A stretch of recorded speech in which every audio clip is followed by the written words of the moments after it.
Great. So I chose three poems for today, starting from this one, Blessings I Have Won. So let me maybe, I don't know, like this, it will not be visible fully. I'll just put it on a dock so that we can see it fully.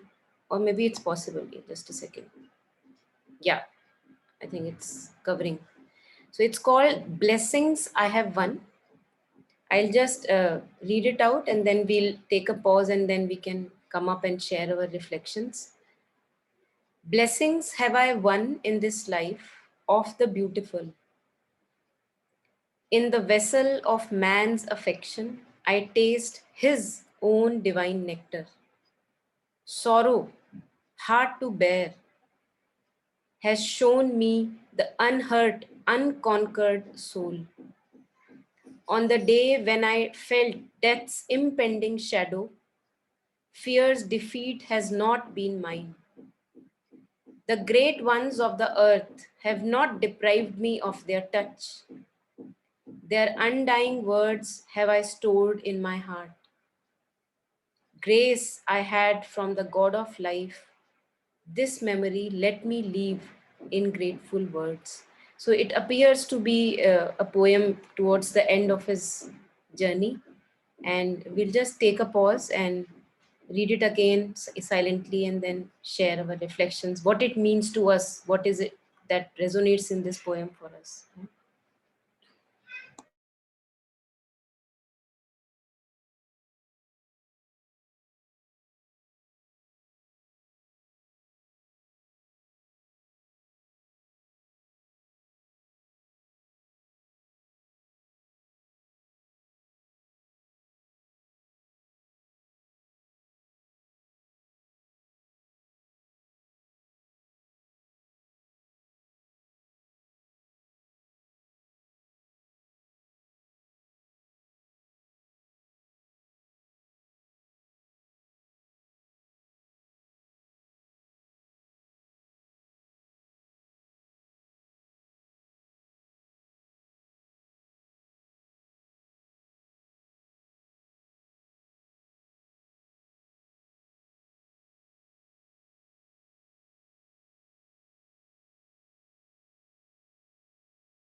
Yeah, so anyone who wants to share first, any reflections coming up on this? It may be actually not the whole poem. At times, we maybe we resonate with a couple of lines, even that is beautiful.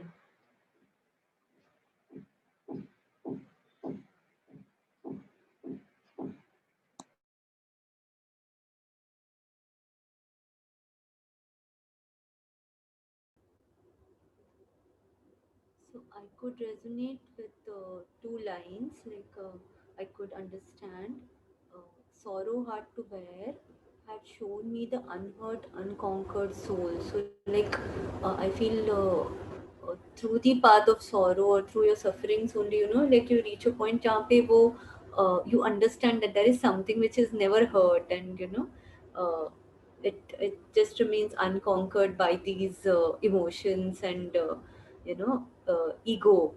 So it's not conquered, and that ego can never win it. So that soul, so that I could understand.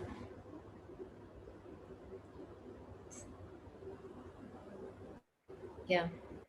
Anything more, Shweta? Anything? No, in bits and pieces. So I would like somebody else only to. ठीक है. Yeah. Thank you so much. Yeah. These were the two lines which resonated for me also the most. Yeah. Yeah. Yeah. Anyone else? Yeah, Aditi, please. Yeah, so Monica, for me, when I'm reading this, I can sense that this is coming from a place where Tagore is basking in that whole, uh, in the light of that part of him which remained unscathed with the external ups and downs of life. There is something in him which still just, it's it just preserved, like nothing could touch it. And in the last mile of his journey, he's reflecting and sharing that no matter what ups and downs and external conditions or circumstances might have been, but there is this part of me which has seen the like that line which is there, the great ones of the earth have not deprived me of their touch. So I was able to access that divine touch. I was able to understand their undying words, grace I had from God of life. So no matter what the external conditions were, I was still able to, access and preserve that part of me which we can. So for me, like this is very. I see a lot of hope in this. I am feeling a lot of hope that at the last mile of his journey, somebody is saying that I have lived and Tagore's life. Just imagine, like he's living his life, and yet in the end of it, if he's saying this, how promising and how hopeful are these words for people? I mean, for us who are reading this today, and it's very inspiring and very gives me a lot of hope to me. Yes, beautiful. Yeah, absolutely, Aditi. Yeah, it actually gives us hope and a lot of inspiration that, and also puts us back on ground that we are all one, no matter how great a poet or a mystic one has been. These sufferings is something everyone has to bear, in this journey of life. Suffering, pain, all these mental, emotional conflicts. And yet we see that there are moments of light which can gradually get strengthened. So it gives us a lot of hope. And I think the lines that you shared, the great ones of the earth have not deprived me of their touch. So we can say here for Tagore that, his touch, he's a great one, and his touch, we are able to partake of the beauty that he touched through his poems and words. So absolutely, yeah, full of hope. Yeah, thank you so much for Yeah, sharing. Yeah. that was a very nice way of that was a nice angle, Monica. Like uh, the great ones, he's talking about the great ones, and for us, we are looking at his words today, right? So it was very nice angle, like, and also the fact that uh, you're putting us on the same uh, pedestal, or we are all equal when it comes to life's sufferings or gifts. That even that is a nice touch to it. Yes, Beautiful. thank you. Thank you so much. Yeah, anyone who wants to share next?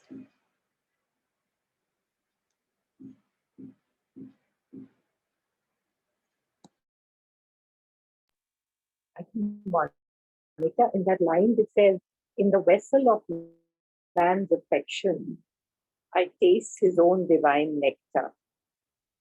I would have, I felt that when he's talking about the vessel of man's affection, I mean, the love that is man himself, human being, is actually just love. And that is what divinity is. He tastes the divine nectar within the love himself. We don't have to seek elsewhere. That is all that divinity is. The love that each one is. That's the way I kind of resonated with it. That's beautiful, Sulakshna. Any further line that you want to touch upon? This is the one right now which really, really touched my heart. I mean, the whole thing is beautiful. Yeah, it's beautiful, the one that you brought up. I think really, I think we are so so many times we are just so much on the surface consciousness that this love, that Sulakshna spoke of, you know, uh, it's hard to really, touch that love. But there are moments, we all have those moments in life that whenever we are affectionate and fond, or this warmth towards each other. So that's what he's saying, that that's our essence. Love is our essence, peace and happiness is our essence. And in moments of love and affection, that essence gets unmasked. and you can see that divine light shining forth. So that's really beautiful, the line that you brought up. Yeah. Thank you so much. Yes, Ram Prakash ji. Oh, thank you.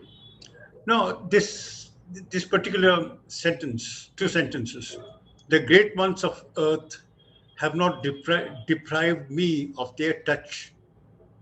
Their undying words have I stored in my heart. No, it's very true because go to any great ones of the earth, whether it's Krishna, Jesus, or um, Patanjali, yoga, aphorisms, or Kapila Sankhya, whatever, wherever you go, what we find one common message is you're not creature of a day, within you are eternal. If one touches that changeless being glimmers in our heart, I think what overcomes, nothing can shake him. Even death cannot conquer him. As St. Paul says, "O death, where is thy terror? O grave, where is thy victory?" That kind of a mm, insight into the changelessness amidst incessant change. If you could touch that consciousness, I think that is the whole message here, and it makes man fearless. It makes man absolutely truthful. I mean, all the divine virtues flow from that perception. This is what I feel. That's beautiful. Yeah, absolutely. Absolutely. And I have been reflecting a day before, yesterday, today also, that, we read a lot. We all have read a lot. We have done many, many workshops, many words, of masters and mystics we have come across. What we actually require, we I that what Ram Prakash ji just touched upon, that we require this shift in consciousness. It's a practical happening that we require. So although all these words really are beneficial on the journey, and we must plunge ourselves in these words, because if not this, we will be talking about something else. So whatever we talk about, it gets inside us. Yeah. So along with this, a practical shift in consciousness, what he was sharing just right now, that touching that unchanging element within us, you know tapping into that consciousness. And in the words of Mother and Sri Aurobindo, they talk about identifying with that part in you which is unchanging. Know yourself as that. And many a times when we are in mental and emotional conflicts, the very fact is that we have dislocated ourselves. So while I was identified with that unchanging element, now I am identified with me and my story, and that's how the whole conflict starts again. And it is such a conflict that throughout the life I have to be very, very vigilant. Where am I anchoring myself? Am I anchoring myself in the unchanging element within me, or in the passing clouds of thoughts and emotions? Because they will always be conflicting. There is no clarity and peace that I can find in these the surface ups and downs. So this practical shift in consciousness is something which is, again, in Tagore words, it's an individual journey. Ekla chalo. He says you have to walk it alone. Even sometimes you may have company, sometimes you may not have company. And this inward journey is something where you don't have company. You're all by yourself. So this idea of shift of the consciousness, identifying ourselves more and more with this unchanging awareness within, the light of awareness in which the whole drama takes place. I think this is a journey which all of us have individually to walk upon, and more get rooted in that identification, so that this fearlessness that Ram Prakash ji was talking of, only then it can come. Otherwise I'll be full of fears. If I know myself as the body, mind and emotions, then they can only come and go. Body comes and goes, mind and emotions comes and goes. But if I identify myself as that unchanging element or essence of love within, then I have nothing to fear. then I know that I cannot die ever. So I think it's really beautiful, the element that you brought up. Yeah, please go A, ahead. a, a Upanishadic verse comes to my mind. Somewhere it is said that only when there is another, there is fear. When you have identified yours with the all and one without a second, where is the fear? Somewhat to that effect. Yeah, absolutely. Resonates. Yeah. And again, talking upon what Ram Prakash ji just shared, that how do I know that me and the other is the same? Because I see separate bodies, different minds, different mindsets, conflicting emotions.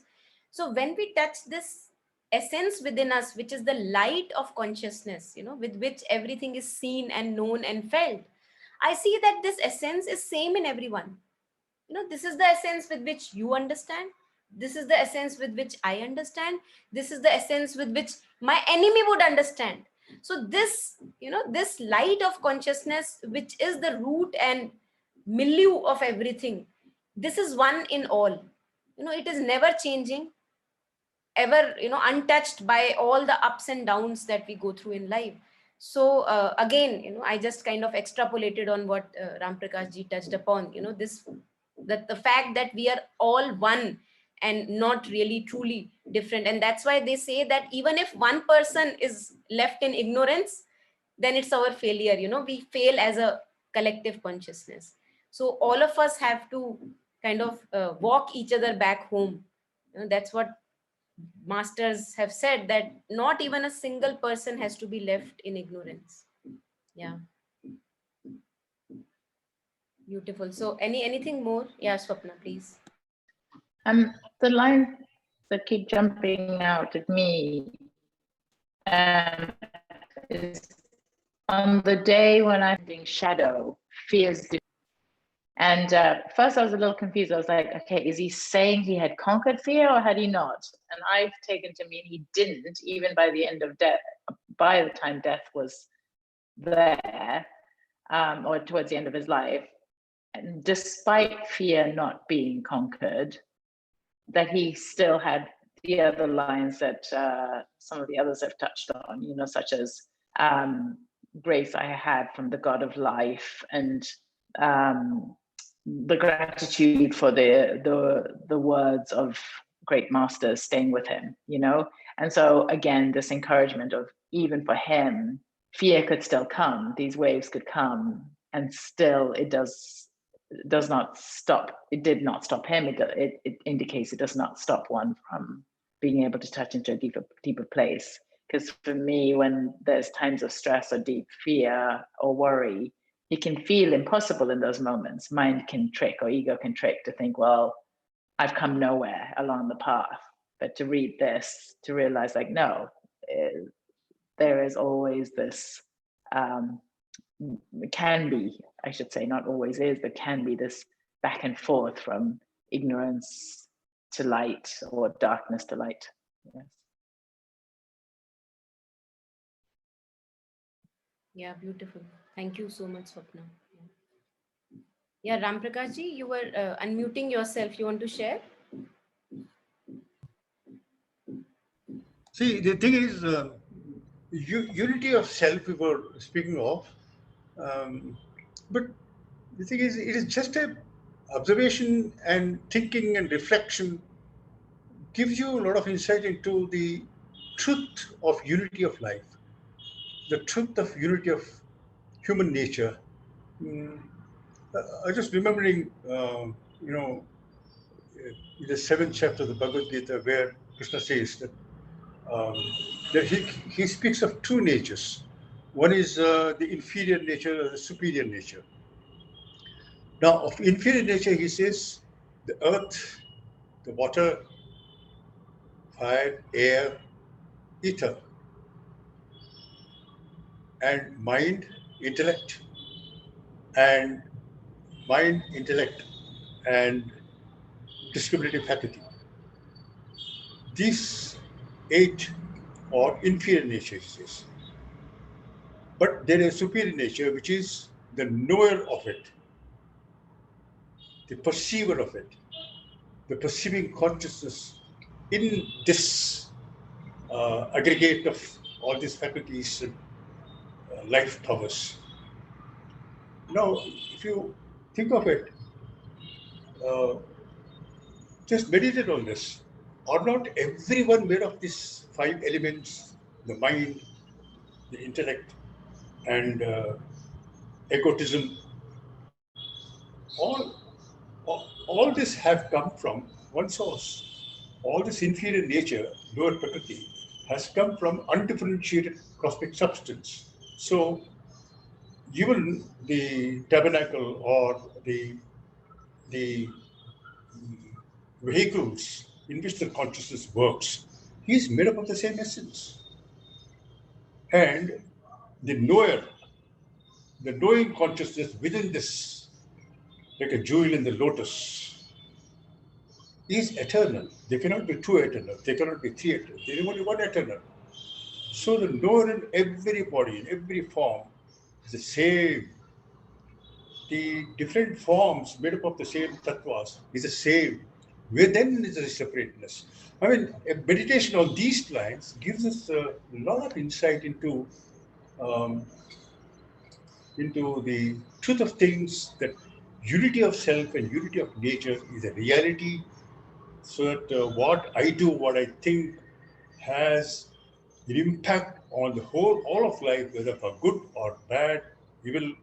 So I am responsible for my actions. All these things will come out when we meditate along these lines. This I want to share. Yeah, thank you so much, Ram Prakash.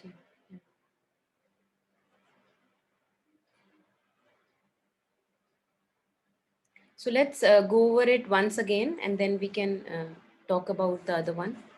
Or if someone has more reflections, we can take up. Blessings have I won in this life of the beautiful. Counting our blessings. Many a times the mind is always involved in what is lacking in life, mostly. In the vessel of man's affection, I taste his own divine nectar. I think Sulakshna ji already beautifully shared on this. Sorrow, hard to bear, has shown me the unhurt, unconquered soul. Again, I think this is something which I personally resonated with much, because in times where the mind is conflicted, emotions are conflicted, and you are just swayed from the anchor within. Uh, and you're searching for peace, it's overwhelming situations like stress or mental and emotional conflicts. We search for peace. It's not that we like to be in conflicted situations.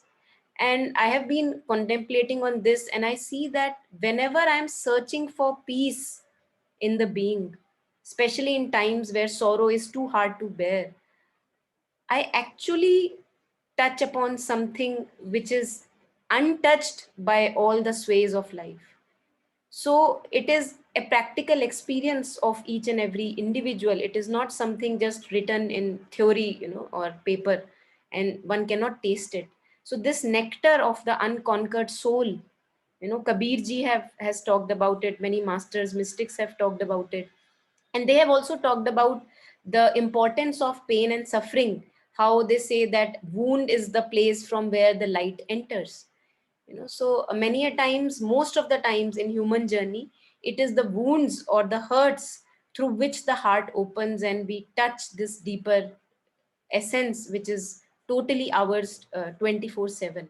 Yeah. So when sorrow is too hard to bear, when we are searching for peace and contentment and happiness, there, and we are going through hurt. People have hurt us. We have a story in the head that, I got hurt, that person hurt me. And that may be a true story for me. It may appear very real, but no matter how real it is, it hurts, and I don't have any answers. So I still want to have peace, because peace is something which is my basic necessity. It's not a luxury. I want peace in life.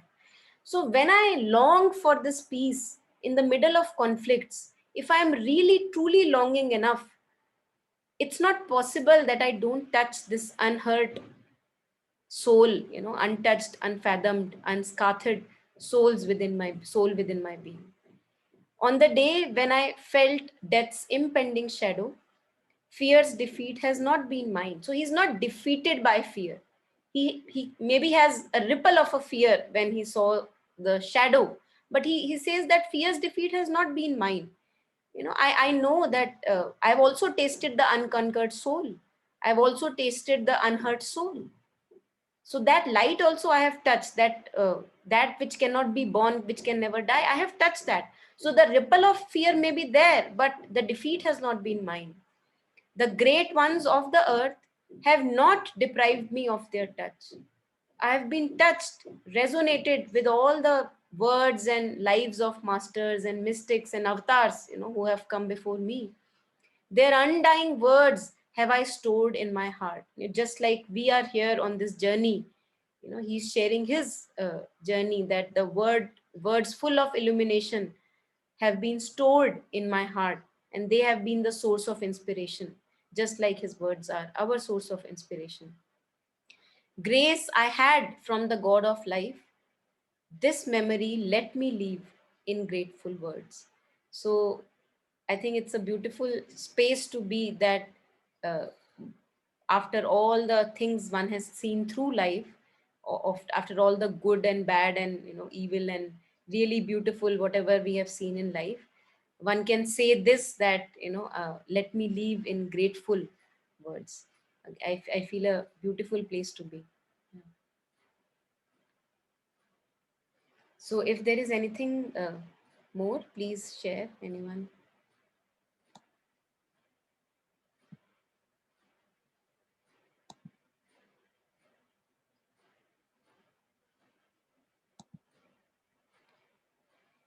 Okay, so in that case, if no further comment, let's take up this another one. Uh, in this great universe, in this great universe, the giant wheel of pain revolves. Stars and planets split up. Sparks of fiery dust, far flung, scatter at terrific speed, enveloping in network primordial the anguish of existence. In the armoury of pain, spreading on the stretches of consciousness, aglow, clang the instruments of torture. Bleeding wounds gape open. Small is man's body, how immense his strength of suffering. At the concourse of creation and chaos, to what end does he hold up his cup of fiery drink? In the weird festival of the gods, drunk in their titan power, oh why, filling his body of clay, sweeps the red delirious tide of tears. To each moment he brings endless value from his unconquerable will. Man's sacrificial offering, his burning physical agony, can anything compare in the whole fiery dedication of the suns and stars? Such unyielding wealth of prowess, such fearless endurance, such indifference to death, triumphal march as this, in hundreds, trampling embers underfoot, to reach the limit of sorrow. Is there anywhere such quest, nameless, radiant, such pilgrimage together from road to road, such pure waters of service breaking through igneous rocks, such endless store of love? So some of the lines may go over my head, but some are really kind of really resonating very, very strongly, and as if he's like doing a gungan of the spirit of man, the human spirit, what all it can go through. So I'll just put it up maybe on docs, because this is a bit long and I think you will not be able to see it all if I put it like this. So let me put it on doc. I don't know how small I have to make it. Just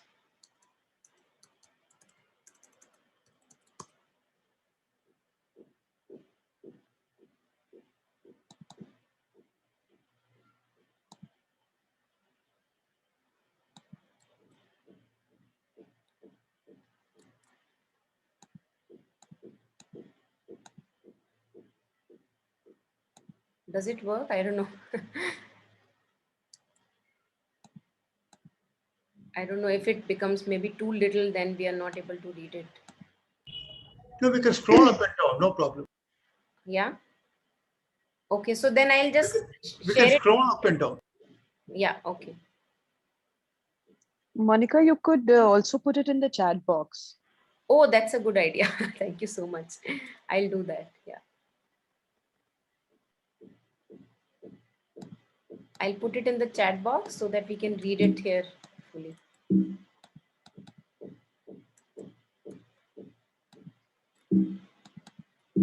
Why is it not letting me paste? Control A, Control C. I don't know.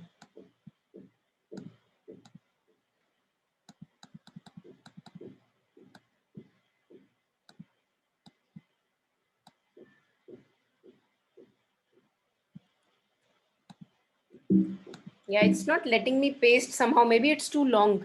So anyway, we'll just read it from here then. In that case, I'll just scroll up and down. Yeah.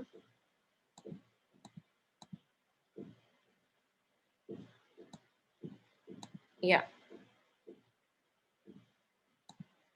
In this great universe. Yeah. So I'll just scroll. Is this Tagore's verses? Yeah. Yeah. It's a poem by Tagore only. Yeah. Tagore Web can be found on Tagore Web.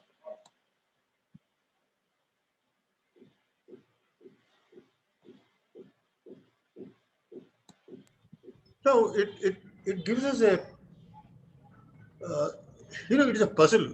Why is there so much pain in the world? Why is there so much pain in man? What is the origin of pain?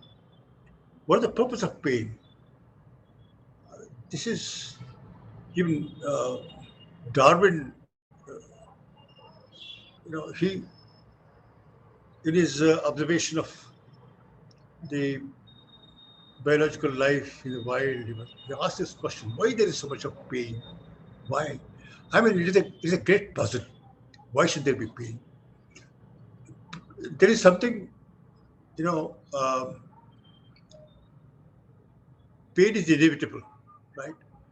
But there's another kind of pain which we bring on ourselves needlessly. There are two kinds of pain. One is very common to all life. But in our case, we superimpose on the pain which is common to all. We superimpose upon it needless pain by our unwisdom, by our unwise actions, and so on. I mean, this is a right, and it's not just suffering pain. Every experience of pain has a message, has a lesson to teach us. I mean, this is something a very deep reflection.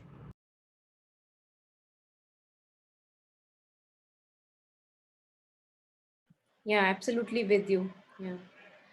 So in Savitri, this epic poem by Sri Aurobindo Ramprakash ji, there is a full canto on the problem of pain, the problem of pain and fate. So absolutely with you that at once, maybe one we are talking and we can say that it is a pain that we inflict on ourselves by thinking abusively about certain things in life, and again entering those domains where we get hurt. We abusively think about things, and that makes us again get up caught in our stories. But the thing is that this mostly is easier said than done, especially for those of us who are in that darkness right now. So I may say that, hey, you are just abusively thinking, but that fellow cannot stop but think. So what I am realizing is that it's very easy, and it would again, so many things have been written, masters and avatars have come again and again. So if it was so simple, although it is simple, I'm not saying, it is people have said that it's a very simplest path, but the thing is that in our the mind wants these complicated processes, for everything, and complicated methods for everything. And again and again, we have this tendency to get stuck again and again in our mental and emotional domains and inflict this misery upon us, as you were sharing that most of us just inflict it upon us.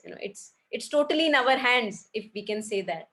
Yeah, but I think it's a gradual process of learning for all of us to realize that what matters for me most is my peace and sanity, and for that I will have to master the mind and the emotions, and stop inflicting this misery on myself, slowly, as we realize it. Yeah. The pain that we inflict on others, knowingly or unknowingly, Yeah. is inflicting pain on ourselves. Yeah. As Jesus says, with what measure you meet, it will be measured unto you again. I think it's the law of karma. Is you you have kindness and compassion and consideration for others, you will receive kindness and compassion and consideration for others. You give pain to others, you will get paid back. With what measure you meet, it will be measured unto you again. I think this lesson, pain is teaching us. Mm-hmm. Yeah. It's a very important lesson that we have to learn in life. Yeah. Absolutely. Absolutely. I think we don't even realize the thing that you shared, that we inflict pain on others through our unkindness, uncompassion. We are not really aware of all this, because if I am not truly home myself, if I'm not kind to myself, it is impossible that I can be kind to others. In one way or the other, I will inflict misery on the other, by my words, speech, action, anything. So I think that makes it even more urgent for all of us to make this journey back home. It's like it's something that we are responsible for. So first we bring kindness to back to ourselves when we walk back home, and then in effect when the cup spills out, then we are also able to be kind to others and be compassionate to others. So yeah. The corollary of it may be Mm. that if I'm suffering pain from whatever cause, and if I'm not able to immediately um, relate what caused this pain, I'm not able to find any immediate cause, then it is unmistakable that it is an effect flowing from a cause, no matter at what time period I must have sown that. So I must accept responsibility for the pain I'm suffering, the deprivations I'm suffering. In other words, the hand that smites me is my own. This acceptance of responsibility is important. Yeah. Yeah, I think along with this karma coming from something previous, there is also a parallel karma and result, a cause and effect happening, that if I am unkind to somebody else, it is impossible that parallelly I am kind to myself. It's impossible. It's impossible. So parallelly there is a karma and also the phal, the result and the cause, as we say. It is parallelly. And if I am being kind in my action or speech to someone, then parallelly I am kind to myself, and it brings me back to my own contentment and happiness. So there is a parallel result also, along with what you shared, that it's coming from something previous also. I think that's what we call sanchit karma. I don't know in Hindi. I have no idea. Yeah, Sanchit. that's a Sanchit, Yeah. Agami, and Prarabdha. Yeah. Yeah. Yeah. So please, anyone, if you have any resonance with this long poem, please go ahead. If anything resonated.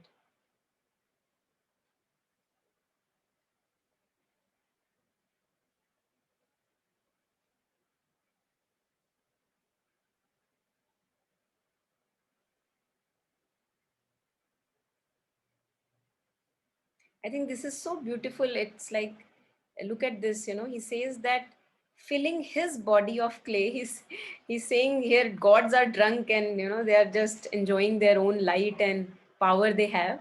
Filling this little fragile body of clay, what humans have, filling his body of clay, sweeps the dread delirious ride of tide of tears.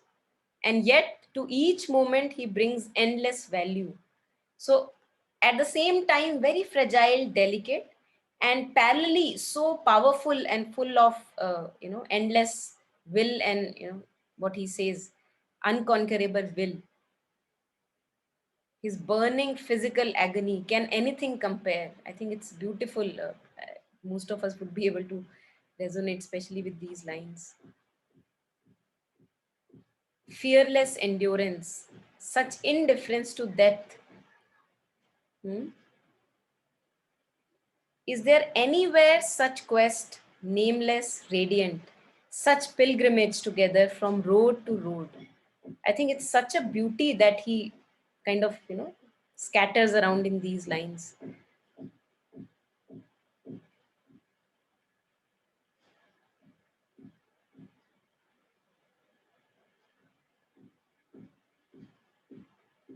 Yeah, so if there are any lines that are resonating, anyone wants to share? What is here man's sacrificial offering mentioned here? From his unconquerable man's sacrificial offering, his burning physical agony, what would be the meaning of man's sacrificial offering? Yeah, so any reflections on this, what Ram Prakash ji just shared? Any reflections coming up for anyone? Man's sacrificial offering, his burning physical agony. And I think in the next line itself, he's sharing. So the pain that we go through, the physical agony that we go through, I think that's what he is referring to here. Man's sacrificial offering, his burning physical agony, can anything compare? So that what is coming to me. But if there is something more, please share. So as if we are giving ahutis of our pain, suffering, and all the agonies that we go through. Being Mother and Sri Aurobindo share that it's like a limitless has come into a limited form. We all are souls which are limitless. We have no end to ourselves, and we are as if we have been trapped in this limited form, limited mind, limited emotions. And it is an agony. It is an agony for the spirit, and that's what we go through, trying to find what is my truth, throughout a human existence. So it is agony for each one of us, because we are not just these human bodies, limited mind and limited emotions. We are far, far beyond that. And yet we are not able to get in touch with that essence at many moments of times, most of the times. Yeah. And then slowly, with every obstacle in my life, all the challenges, all the sufferings, as if I have to put ahuti, in this yagna that goes on, and go on using that as a stepping stone, go forward in my march. And again, one line from Savitri, I'll share, where Sri Aurobindo shares, uh, in this pilgrimage of life, in through your daily joys and griefs, you move towards God. So make your daily life a pilgrimage and grow in consciousness, move towards this unity with your true self. Yeah. Please, Ram Prakash ji, please share. In the light of your explanation, I understand the meaning of man's sacrificial offering. That is, as we are going through life, you know, uh, we have many things to accomplish, and we get disappointed. Something we can accomplish. Some in some other areas we fail, and pain comes and all that. Probably the sacrificial offering, I understand by that, in the light of your explanation, is just resign, resignation, uh, in the sense that you you sort of absolve yourself of all uh, connection with it, and relate yourself to that which is changeless, supreme, all, and dissociate yourself with that. Will that be a sacrificial offering? Yeah, so this, yes, I'm with you, Ram Prakash ji. When you say resign, maybe the word we can use here is kind of, maybe kind of not carrying the burden on our shoulders of all this, the burden of life, as we say. Each challenge that comes to us, each obstacle that comes to us, why we suffer, if we can touch upon that, because I think there here it is needed to touch upon that, because we have our fixed opinions in mind that this is how things should be. And when they are not that way, we suffer. I think most of us can relate to this, that if, for example, I loved a friend and the friend passes on, I cannot imagine that I had to let go of that friend. So I'm not able to let go of the passing away. I'm not able to put it in a fire, okay, that the friend has gone. So I think, and we suffer for some time. Maybe I need some time for it to kind of gradually fade away from me. So to me, what when you were sharing the resignation, maybe I would not resonate with that word completely, because resignation means a passivity, in the sense that what the best is, and I'm not going to kind of do much. But it's, although it's a passivity, absolutely with you, but there is also an activity here, because these neither members of the family, the mind, the lower instrument, just let me share here, I think there was a word here, the instruments of torture. The instruments of torture. So the mind, the emotions, and the physical being, so these are our instruments of torture. They are torturous for the soul, because they limit the soul. They limit the spirit of man, and they put us in non-peace, while I know my essence is peace, but still I am in non-peace because of the neither members of the family. So what Sri Aurobindo and mother talk about, the path of surrender or spiritual growth, they say that yes, the faith has to be there, and you have to kind of put all these ahutis, that the best. At the same time, I also have to be very supple to get molded when I get hammered on my head, so that the divine can make a beautiful deity out of chiseling and carving me out of this stone that I am trapped in. So yeah, that came to me when you were sharing. Yeah. So, in other words, when things do not go according as we wish, then we must say that's the best thing that could have happened. Acceptance. Is that right? I think I would agree. Yeah. And it's many a times we are struggling, that why am I not able to accept, why am I not able to accept? People have said that, accept it and then it will be fine. So in that sense, because I have been in such a situation, and I would say that to let go of the need to accept fully.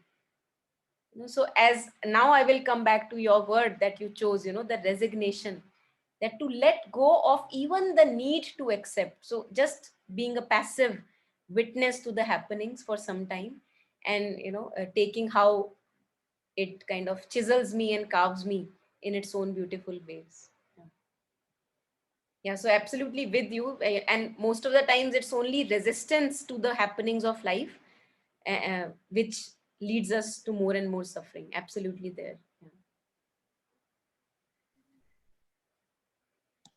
Yeah, so anyone who wants to share more reflections, please go ahead. Monica, I just want to add one thing. Um, uh, just kind of adding on to what you just said. When we don't get something we want, or when we are, badly wanting something, and it's just not falling in place, and we are trying again and again, and we are deploying all our mental faculties to get it. But I, in my experience, I've felt, so initially I would remember in my life earlier, it would be like, how can I not get it? I have to get it, and let's try this and let's try that. And like that, but off late, like last few years, I've realized that there is a space between wanting it, not getting it, and being okay with it. Not saying that being okay with uh, and also decoding it as a, not as a defeat or not as a letdown, but just being okay with, okay, it's not, this is not probably the right time, or what else is there for me over there which I'm not able to look at.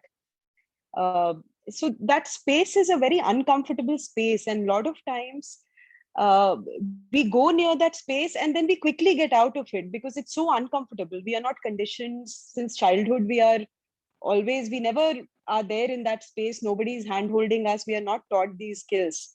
But more and more I'm realizing that the truth, the beauty, the journey to inner awareness, all of that lies in that uncomfortable space. There is so much which happens there. So the more we can spend time there, not knowing, not getting what we want, life as we know it, little bit falling apart, and just still being okay that, yeah, I'm going to stay here. Let's stay here and see where it takes me. And something very beautiful then comes out of it is, I just came to me, so I just thought I'll share my experience. Very, very correctly said. Beautiful. I entirely agree with you. In fact, it is my experience also. I have had many disappointing things in life. The whole world has come to an end, I thought. But actually, looking back retrospectively, I find what happened then was the best. And what came out later was something was very good for me. So the moment that we meet a disappointment in life, we must not get disheartened and give up. See, this is the best thing that could have happened. And in fact, I believe nature or God, whatever you may call, will not have us accomplish the things that we long for our own good. This is how I have learned in my life. I think we Absolutely. must respect life. Absolutely, absolutely. I think Aditi, thank you for putting it so beautifully. Absolutely with you that we have to be with this discomfort when we come back home, as you were sharing. Absolutely with you. Yes, Swapna, please go ahead. Yeah. Yeah, I was noticing for me, this whole poem, it seems to draw the parallel with the us being the entire universe. So the synonym metaphor of the everything in the one and the one and the everything, all the words and comparisons with stars and universes. And if I ever, like I was thinking, if I've watched a documentary about the creation of the universe or of a star, and just that incredible amount of power for a star to explode, or and then just when it feels like something is excruciating in me, just somehow it's very supportive to have my identification, even with the pain, go to the universal, just the visuals even of such things, like stars exploding or universes being born, or just some of the images I've seen that science knows of the universe. So that also bringing me to when Mother speaks about enlarging the consciousness, so being a passage where in Sri Aurobindo's yoga, she speaks about just imagining that you're lying on the sea and you identify yourself for as the sea, so vast, or looking up at the stars in the sky. And in this poem, I see all these comparisons are actually like from a larger place, likening it to what happens in the individual, even at the times of pain and suffering. And at the same time, rather than helping me focus just on the pain and suffering, it helps me identify with the vastness. So there's something really beautiful about that. And also those lines about the man's sacrificial, I was seeing that as opposed to the individual, like man's sacrificial, not from the objective individual man, but all of mankind, like the divine, it's like man's sacrificial offering, the man being and our sufferings being as a whole the sacrifice. Just the fact that happens in us, that we've been created to have that other side of the lightness. So seeing it from that larger, rather than in the individual, all of us. Yes. Yes, beautiful, Swapna. Yeah. And then the line about in the whole fiery dedication of the suns and stars, right? That can anything compare in the whole fiery dedication of the suns and stars? Meaning that, to me, that's what this man's sacrificial offering was about, is this comparison to this whole fiery dedication of suns and stars, like this creation and dying of suns and stars, that we are being likened to that as an entire race or stage of evolution. Yeah, beautiful.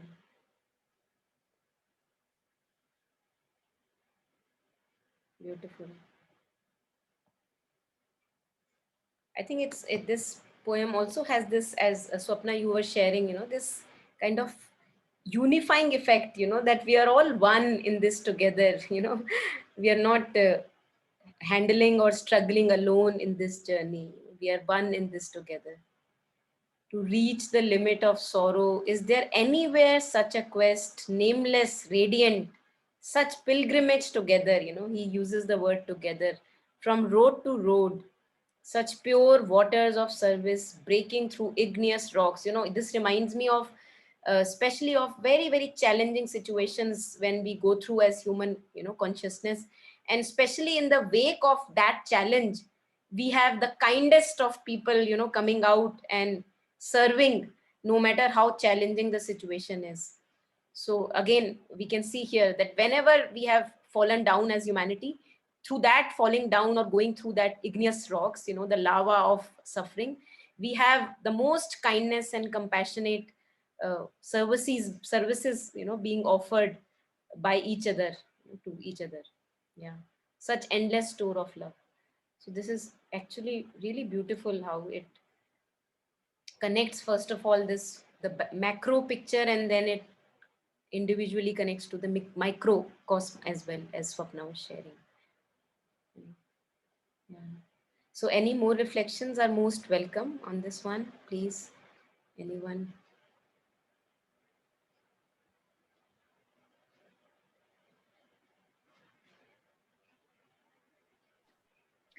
Monica, one other thing, that last line about the mention of love. Yeah. Again, I noticed in myself, like before the session, there was a struggle happening in me in terms of a few life situations. And then, as a lot of the sessions do, it brings you back to presence and a sense of being able to cope. And so here, just seeing that these lines, such pure waters of service breaking through in igneous rocks, such endless store of love.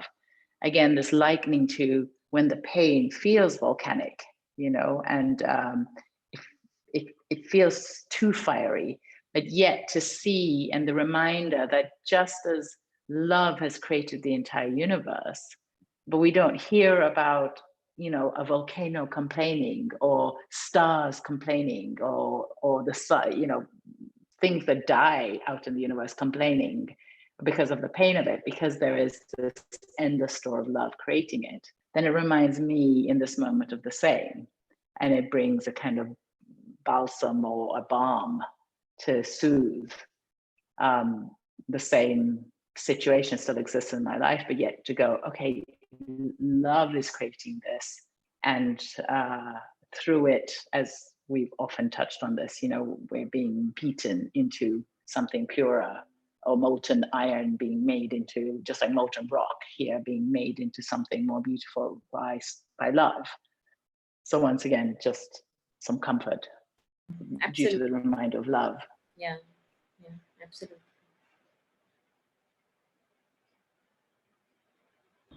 The last seven lines that Swapna read, uh, does it mean? I mean, is it the experience? Is it the vision of one who has transcended earthly sorrow and this duality of happiness and sorrow, pain and pleasure? One who has transcended this, um, is a description of such a one. This last seven lines.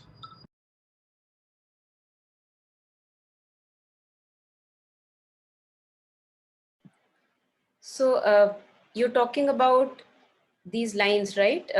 Triumphal march as this in hundreds, trampling embers underfoot to reach the limit of sorrow.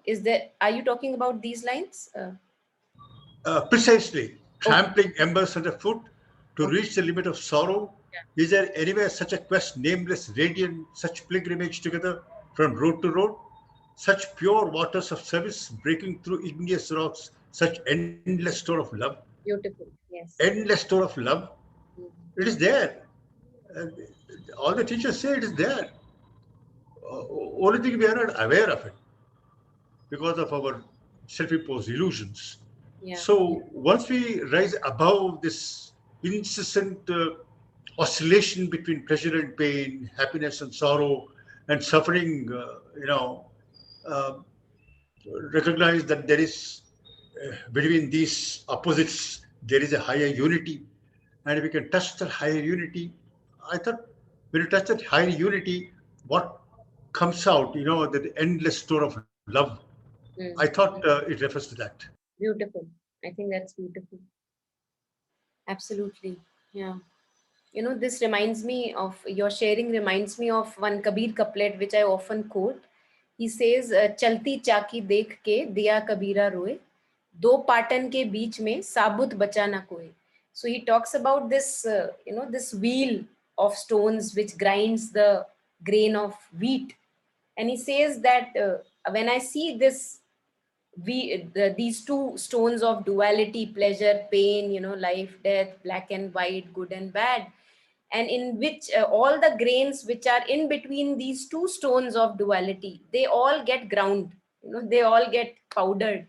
But the one, then in the next one he says, jo kili se lag rahe, baka bal na bika hoye. So he says the one which runs to the center, in which there is this the holding iron, that one does not get ground between or powdered between these two stones of duality, pleasure, pain. I think that's what you are referring to, Ramprakash ji. Absolutely, very, very Yeah. beautifully said. Thank you.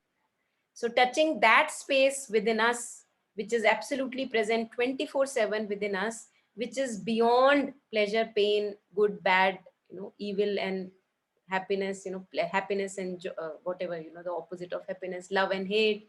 So beyond the dualities, touching that space within us, I think that is something which can absolutely make us more kinder, compassionate, our true selves, and also our true essence can now brim out, and we can offer ourselves in service once we touch upon that essence within our being.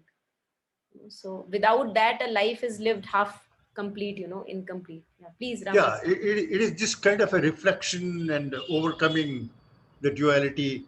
I think this kind of an inner meditative exercise, discriminative process, I suppose this is called sacrifice, yajna. Beautiful.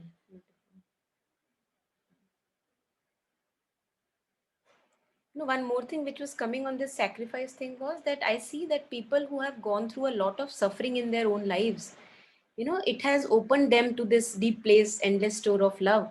And they, now it's like their pain was a sacrifice that they offered in order to get to their true being. And now we can talk about those people, full of love, full of humanity and compassion.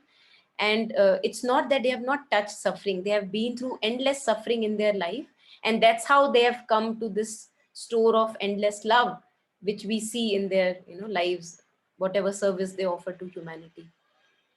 Yeah, that throws light on the meaning of pain and the purpose of pain. Mm. Uh, just a reflection that this discrimination and the oppressed, and we in the name of caste system, and one section of the community is oppressed. And uh, well, I mean, it's totally unjust. Uh, People who do not understand this injustice will one day have to go through that pain of being discriminated against, pain of being oppressed and humiliated. Only then they will understand, and their hearts open up to compassion. So pain has a purpose. Pain has a purpose.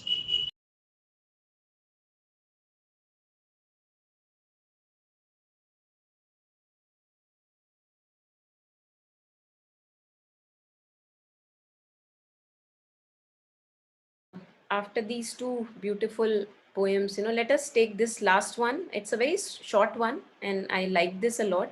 Again, it resonated with Kabir's couplet also, I'll share later. So he says, let me lie down upon the ground beneath your footstool in perfect gladness. That's where he places himself. Let my garment be red with the common dust you touch with your feet. Set me not higher than others, keep me not apart from all else. Draw me down into a sweet lowliness. Let my garment be red with the common dust you touch with your feet. Let me remain the last of all your pilgrims. I shall try to reach the lowest side, which is the broadest. They come from all sides to ask for gifts from your hands. Let me wait till they have all had their shares. I shall be content with the last remnant. Let my garment be red with the common dust you touch with your feet. It's a beautiful one, almost gave me tears, when I was reading this. So let's take a pause and then we can share reflections.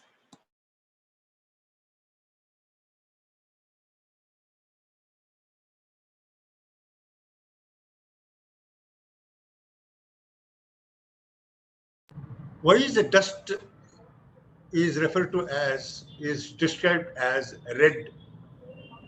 So I feel it may be referring to, I don't know, because many a times, the lands, I don't know, I'm just wondering, the geographical location is such that the dust is red. I don't know, it may be because of that, or maybe it refers to some blood I don't know, on the dust. I don't know, please, open to reflections. Yeah.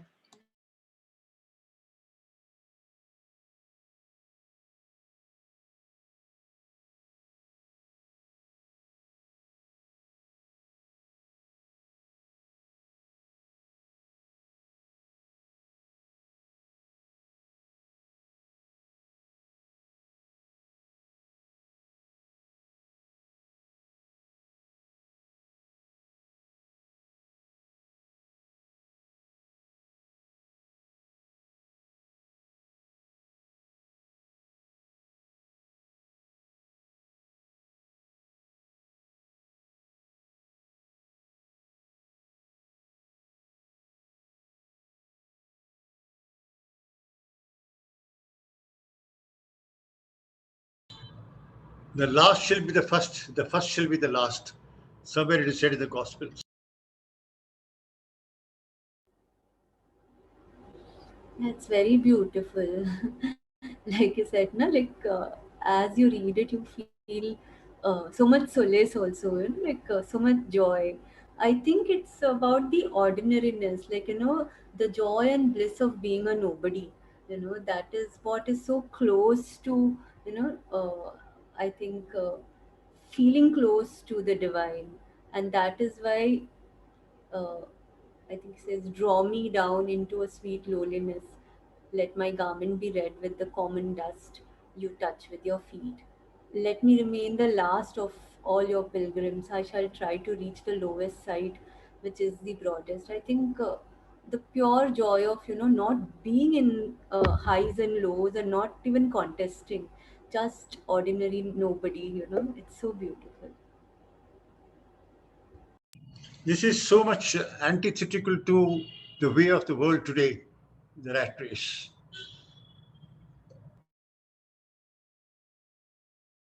Absolutely. Yeah, thanks, Shweta. Thank you, Ram Prakash ji. So please share more reflections if anything resonates. Chitra, you haven't shared today if you have any reflection on this. Anything that comes to you. Yeah, sorry, I had to leave the meeting. I didn't even inform you. So, see, if you ask me, I feel that, it is, as a human being, I'm pleading to the higher energies that, just keep me grounded. But, sorry, I will just take a pause. Just a second.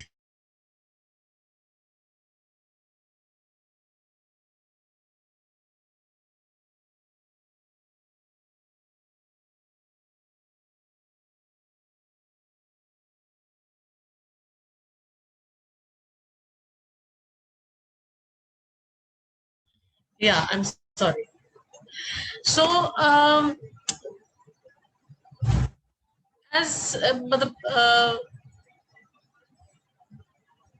the poet wants to say that even though you have blessed me with many things, but keep me grounded, keep me, even though I know that I'm blessed and I have some special things uh, in me, but still I would love to be grounded. And and I don't know, the red uh,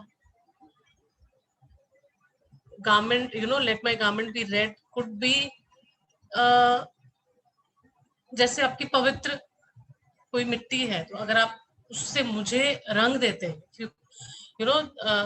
मैं उससे रंग जाता हूँ, so I get that a bit of you in me, और उसके बावजूद भी I would love to stay grounded. So this is what is keep coming in my mind.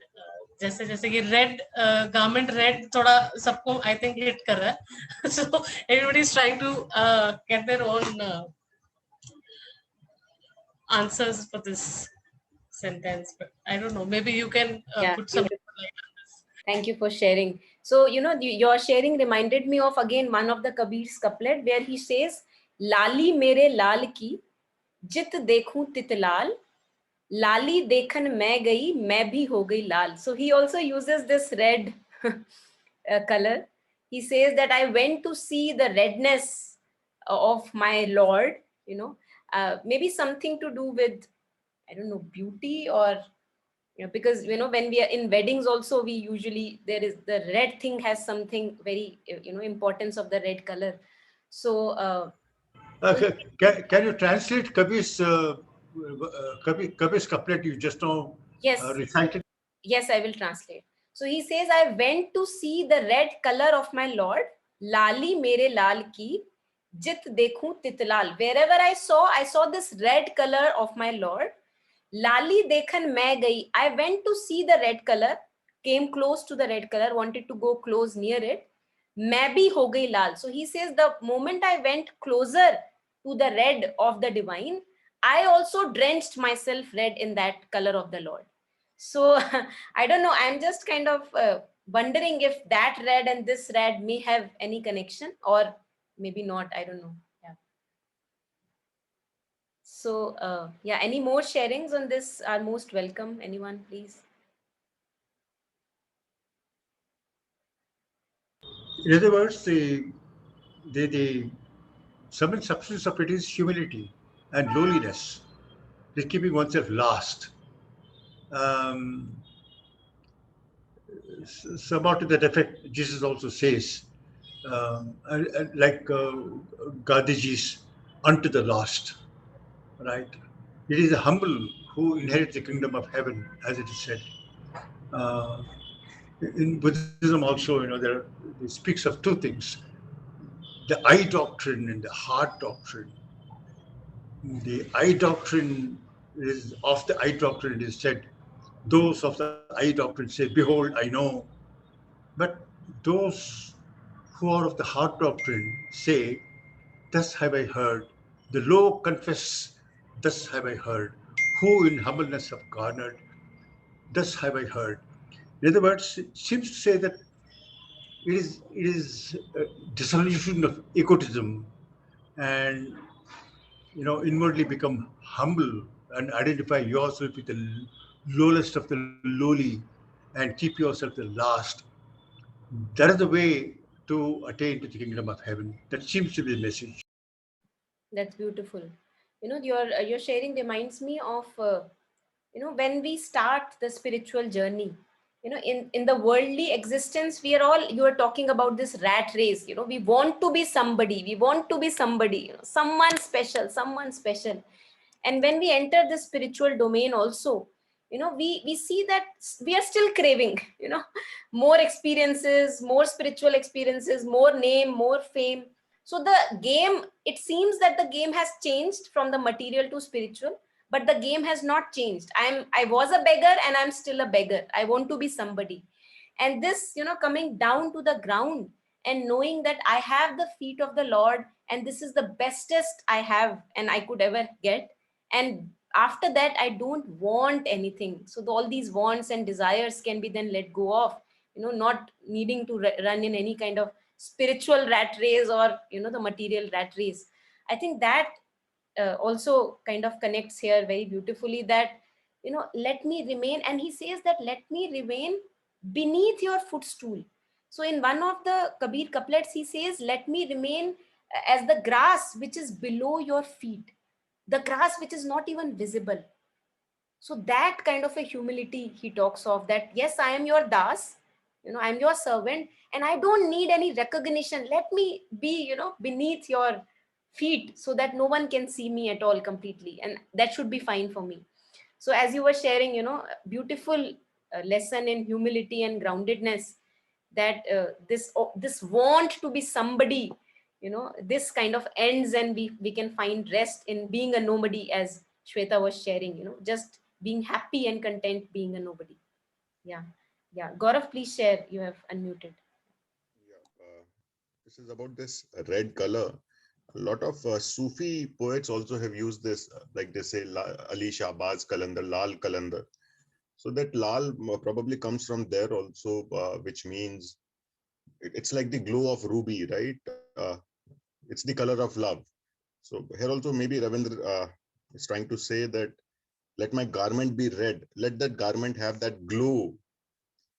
That तो हो सकता है उससे कुछ relate करते. Yeah, that makes sense actually. Beautiful that you touched upon. Yeah, Chitra ji, please go ahead. Yeah, I think the garment here, thanks to Gaurav ji, it just clicked my thing. Ki garment could be our skin also. Ki hamara bilkul our skin gets that glow of that divine love of the Lord. So that could also be relevant. Totally. The garment Totally. could be, yeah. Beautiful. There is a lot on Google about red dust, Acha? like Buddhism. सब में है. It's very commonly used in spirituality. I think बहुत ज़्यादा काफ़ी explanations है. Something says one says some red brick dust derived from the ancient use of red ochre clay for sacred purposes. Then some are like red brick dust for keeping the enemies away. So and also giving up social life, and like being in the service of divine, that red dust. So many meanings. Yeah, actually, all the religions of the world they use this color red as the very pious and very connecting to God. So it's there. But actually, red is, red color it invokes in one passion, anger. I don't know how red is used here in a opposite sense. I wonder. Yeah, very interesting. Red denotes rajasic quality. Yeah, yeah. We wonder what he was thinking when he was writing red. Yeah. But everything has a plus and a minus. I'm sorry, like every color. If you see white can be the for peace, for harmony, and then white could be in Hindus. Few Hindus, white is like when you mourn, God forbid. So then you wear those. So similarly, black. So maybe the red could be obviously is as a symbol for anger and the furious. You see Kali, she has a red tongue. But when it comes to love, so if you're in love, you love red color. You will not love any other color. You will not fall in love with any other color. I believe so.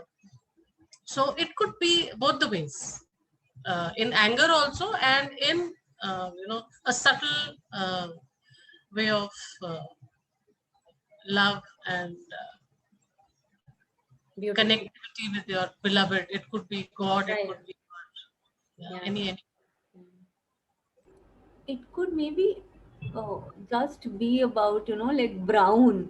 Let my garment be red with the common dust. It could just mean nothing, but just as, like my garment is right now, with all the dust of any color. Maybe, red is Yes, what yes. we do. Yeah. And Tagore would be thinking, why are they hitting their head on this red color? I just wrote it like that because my dust was red, where I was living, the dust was red. I don't know. I'm just wondering. Very nice. Very interesting. Yeah. You know, the other thing I feel like someone at the beginning mentioned about it being to do with blood, but where I went again is with the whole metaphor synonym analogy to if it's about being trodden on by the Lord, and again, life's challenges and tough places. Um, and here, rather than ever, rather than it being expressed as being kicked by the Lord or being kicked by life, beaten, again, life's challenges portrayed through a metaphor line, let my garment be red with the common dust you touch with your feet. And the touch, the word touch, meaning seeing these hard spots in life when one feels kicked or downtrodden.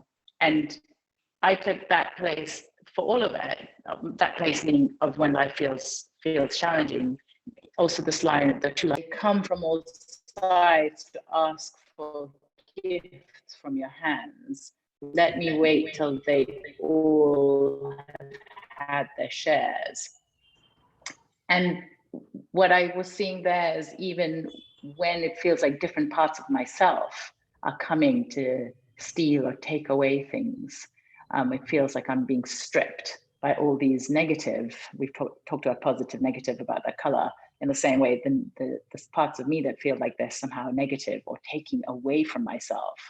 But then this, I shall be content with the last remnant, is saying back to the Lord, that I will be content with what's left, which is normally something peaceful or just that from when ego has been stripped away due to pain and suffering, and or some of the I is left or acceptance. Yeah. Yeah. Yes, Swapna. There is a deep kind of a faith that I see here also, along with that, that here, uh, as you were sharing these lines that you just spoke of, uh, yeah, let me remain the last of your pilgrims. So there is no hurry at all.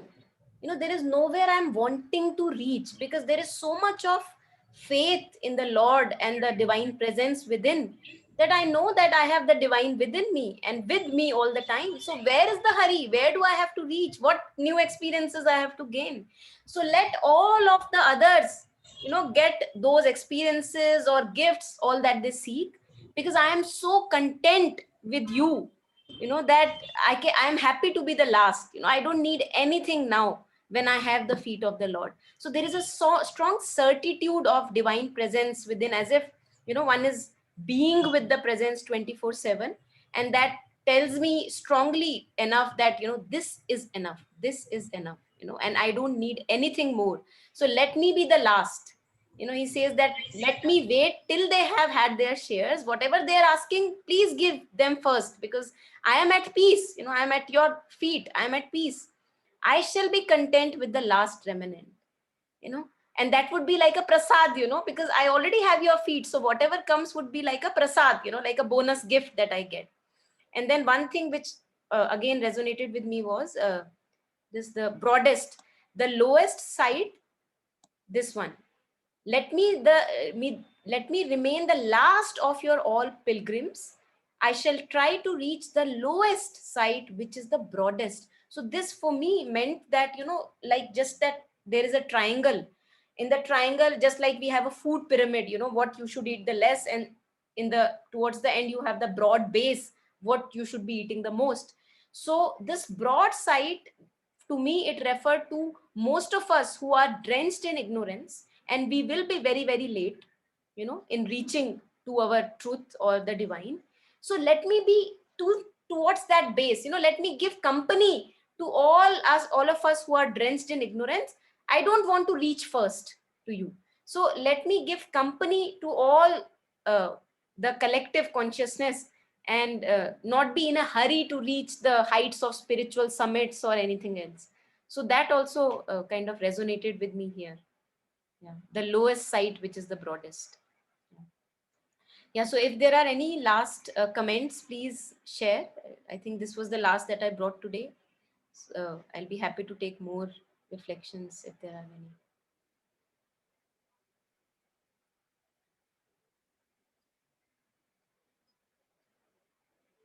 So the company of the Lord, I think that is enough. And he's in certitude that I have the company of the Lord, and there is nothing more I want. So that desire that conflicts us, that has gone. Desirelessness has come, it seems, And one of the Kabir couplets which I am reminded of here is, he says, चाह गई चिंता मिटी मनवा बेपरवाह जिनको कुछ नहीं चाहिए वो शाहन के Shah. So that is the state that I saw here when he shares this, that I don't need anything now anymore when I have the feet of the Lord with me.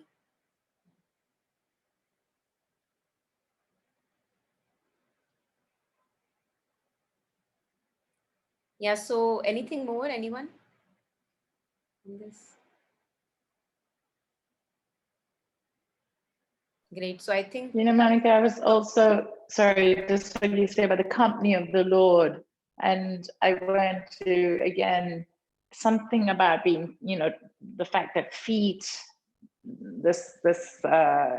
yeah, the repetition of the word feet and the feet of the Lord here, it's saying not just the company of the Lord, but when it feels like just things are, yes, being stripped away, taken away, and then just the divine source that I am being felt. So not just like the duality of company of the Lord, something outside of me, but simply as finally come to that place of feeling the Lord as being very beautiful. yes, Swapna, beautiful. Yes. This seems to be the Bodhisattva path, in the sense that the Bodhisattvas in Mahayana Buddhism, they attain Mahanirvana, but refuse to enter it, because once they attain Nirvana, they'll be absolutely cut off from helping the world. It seems they renounce, there is a supremest sacrifice one can make. They renounce Nirvana and remain back in contact with suffering humanity till the very end of Mahakalpa. Uh, uh, Yugas and Kalpas without number, they labor for human salvation. And they take a vow that they'll never enter the final bliss until the last of the souls are emancipated.